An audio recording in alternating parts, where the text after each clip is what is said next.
Yeah. Welcome to the Musings of Jessica Marie. Time is an interesting concept. It's one that's both here and gone in a second. It's also one of the hardest resources to acquire since it's always in motion. Time is of the essence in life-threatening situations, but somehow manages to stand still in certain situations. We must carefully find the balance of time that works best for our individual lifestyles and families.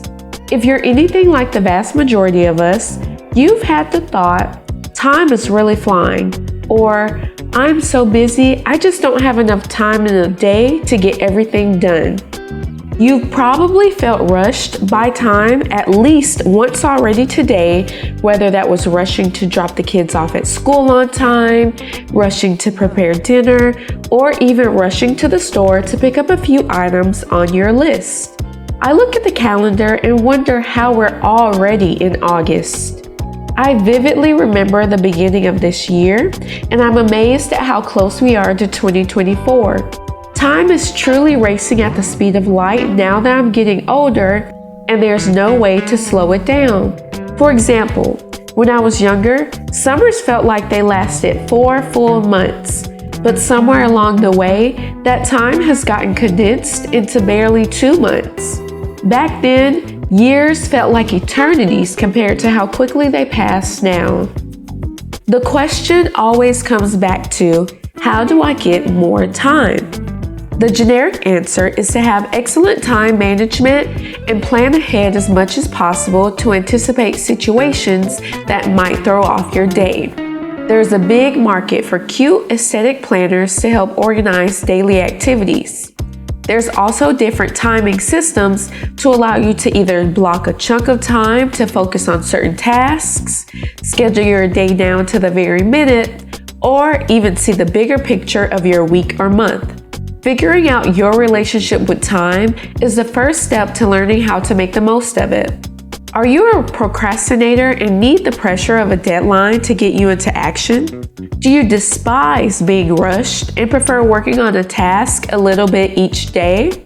Or are you a combination of the two and tackle some tasks quickly while others sit untouched for weeks or even months at a time? By understanding what comes naturally to you, you can lean into your strengths to overcome any weaknesses when managing your time. For me, I enjoy making lists and striking items out, but there are definitely some tasks that linger longer than they should. I will send emails all day, every day, but the thought of speaking to a customer service representative makes me prolong getting certain things done. Similarly, there are definitely specific times when I'm better at writing blog posts than I am at designing. Once you get into the weeds of putting a plan into action, you'll find that there are still recurring moments when we all lose track of time. Personally, I tend to lose the most amount of time in the early mornings when I'm getting dressed for work. You couple my sleepiness with a warm, hot shower, and I can make 20 minutes feel like 5 minutes really quick. Similarly, when I'm rushing to pack lunch boxes, prepare coffee, and feed dogs, I'm astounded by how quickly time moves compared to how quickly I think I move. Of course, the solution is to always give yourself more time than you think you need to accomplish tasks. That way, if it does take a little longer, you can still finish and not have it impact the rest of your day. And you won't have to rush and potentially suffer from poor performance, aka burned food, stress, anxiety, or even being late. We all know how kids wish they had superpowers so they could be like their favorite superhero.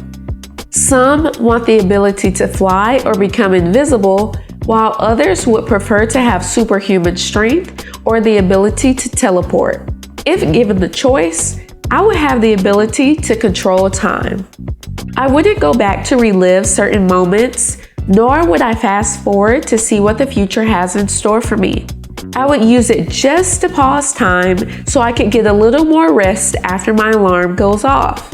That way, I can wake up refreshed and ready to tackle the day. While that's not even remotely possible, we can always count on time being a constant driving force in our daily lives. From doctor's appointments to piano recitals to weekend getaways, there's literally always something to do. The question remains, how do I get more time? If you enjoyed this episode, let me know by giving this video a thumbs up, leaving a comment, and subscribing to my channel. I'll see you in the next episode. Signed, Jessica Marie.